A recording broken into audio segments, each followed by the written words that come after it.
గొల్యాతు వచ్చి మాట్లాడుతున్న 40 రోజుల నుంచి సైన్యం కదలట్లేదు. వాళ్ళు శరీరాలు అలా ఉన్నాయి కానీ మనసులు ఏమైపోయినాయి? కదిలిపోయినాయి, భయపడిపోయినాయి. జాగ్రత్తగా ఆలకించండి. ఫస్ట్ ద సటానిక్ వెపన్, నిన్ను మానసికంగా కొంగదీయడానికి, శారీరకంగా కొంగదీయడానికి, మనిషి పరంగా నిన్ను కొంగదీయడానికి సేటన్ వాడేటువంటి ఫస్ట్ వెకాబులరీ ఏమిటంటే నిన్ను డిస్కరేజ్ చేసే, నిరుత్సాహపరిచే, బాధపరిచే, లేకపోతే నీవు భయపడే, నీవు కంప్లీట్గా ఒక డిప్రెషన్లోకి వెళ్ళిపోయే, నిన్ను నీవు చాలా తక్కువ అనుకునే విధంగా నీ మీద మొదట వాడి యొక్క మాటల దాడి స్టార్ట్ చేస్తాడు. ఇది వార్ఫేర్లో జరిగేటువంటి విషయం. ముందు నీ మీద నీకు కాన్ఫిడెన్స్ లేకుండా, నీ మీద నీకు ధైర్యం లేకుండా, నీకున్న టాలెంట్ మీద కూడా నీకు ధైర్యం లేకుండా, నీ సమర్థత, అంతకుముందు ఎంత సమర్థుడువో సమర్థురాలవో ఈ సమర్థత మీద కూడా నీకు ధైర్యం లేకుండా ముందు నిన్ను బలహీనుడుగా, బలహీనరాలుగా చేస్తాడు. ఇది దేంతో చేస్తాడు? Through his weapon the word, వాడి మాటతో చేస్తాడు. దీనికే మనుషులు ఏమైపోతారు? ఊగిపోతారు. 10 మంది వచ్చి కనాను దేశాన్ని చూసొచ్చి అరణ్యంలో ఉన్నటువంటి ఇశ్రాయేలీయులకి 10 మంది వచ్చి ఏమని చెప్పారట? దేశం మంచిదే కానీ జయించలేం. వాళ్ళ నోటితో చెప్పిన మాటకు ఏమైపోయారు? లక్షల మంది చెట్లు ఊగిపోయినట్టు ఊగిపోయారంటాడు. చెట్లు ఊగిపోయినట్టుగా ఊగిపోయి దేవుని మీద, మోషే మీద తిరుగుబడి వాళ్ళు పొందుకోబోతున్నటువంటి స్వాస్థ్యం నుండి వాళ్ళు దాన్ని లాస్ చేసుకునే, పోగొట్టుకునే స్థితికి పడిపోయారు.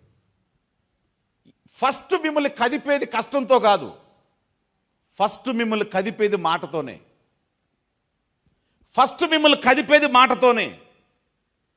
ఒక్క 10 మంది చెప్పినటువంటి మాటకి ఎంటైర్ లక్షల మంది ఇశ్రాయేలీలు కదిలిపోయి ఏ స్థితికి వెళ్ళారంటే స్వాస్థ్యాన్ని పొందబోయే స్థితి నుంచి స్వాస్థ్యాన్ని పోగొట్టుకునే స్థితికి వచ్చారు. సాతాను యొక్క మాట నీ యోగ్యతను పోగొడుతుంది, జాగ్రత్త. సాతాను యొక్క మాట నీ ఆధిక్యతను పోగొడుతుంది, జాగ్రత్త. సాతాను యొక్క మాట నీకున్నటువంటి స్టేటస్ నుంచి నిన్ను పడదోస్తుంది, జాగ్రత్త. సాతాను యొక్క మాట నీకున్నటువంటి హోదా నుంచి నిన్ను పడద్రోసి భ్రష్టుడుగా చేస్తుంది, మొత్తం సమాధిలోకి వెళ్ళిపోయేటట్టుగా లక్షల మందిని చేసింది.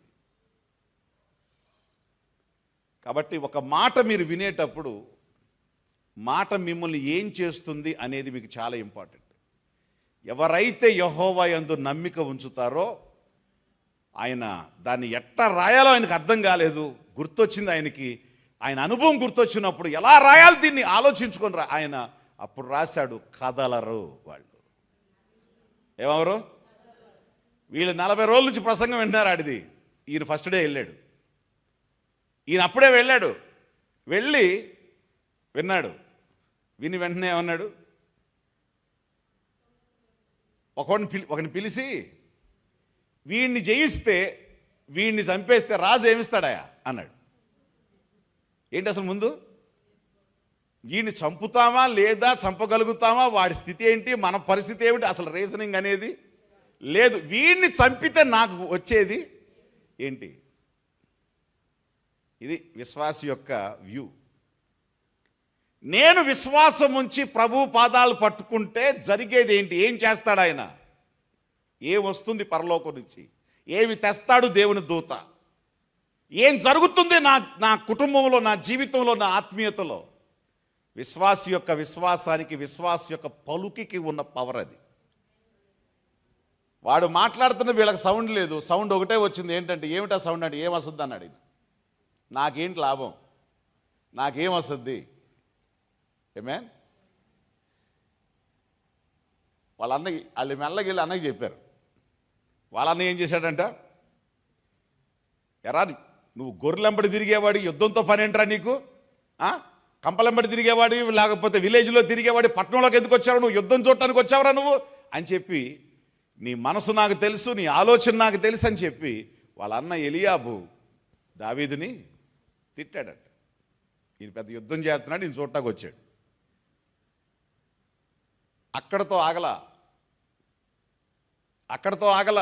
అన్న తిడితే మనకెందుకులే అనుకుని, మన ఫీల్డ్ కాదు ఇది, మనం ఏదో గొర్రెలు కాసుకునే వాళ్ళం, మనకు అసలు దీనికి సంబంధం లేదు, మనం ఇక్కడ ఏం చేయలేం, కనీసం ఒకటి కుస్తీ పోటీ కూడా పోటీపడి కూడా ఒకటి మనం చంపలేం. రెండోది, ఒకవేళ చూస్తే మన హైట్ ఏమో తక్కువ, వీళ్ళ హైట్ ఏమో చాలా ఎక్కువ, సరే కానీ అని చెప్పి అక్కడికన్నా వచ్చేయాలి.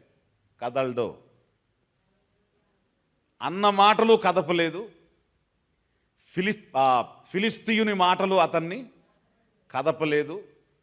మరలా వెళ్ళి ఇంకొకటితో చెప్పాడు. మాట ఆ నోట పడి ఎక్కడికి వెళ్ళిందంట? రాజు దగ్గరికి. రాజు పిలిచాడు, ఎవరు నువ్వు, ఏంటి నువ్వు? వాళ్ళ అన్నయ్య ఉంటాడు. అయ్యా ఆడు పిచ్చోడయ్యా, ఆడికి ఏం తెలియదయ్యా, ఆడు గొలియాత్ సంగతి మాకు తెలుసా, ఈడు చిన్నోడయ్యా, చచ్చిపోతాడయ్యా, వదలండి అయ్యా, ఆడు ఊరికే వాగుతున్నాడయ్యా.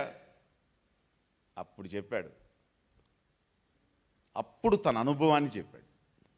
ఇది చాలా ఇంపార్టెంట్ జాగ్రత్త. ఒకవేళ ప్రాక్టికల్గా నీ మాటలు ఒకవేళ పనికిరావేమో, కానీ నీ అనుభవం మాత్రం no one can say no to that. ప్రతి ఒక్కరూ అనుభవపూర్వకమైన విశ్వాసులు కావాలి.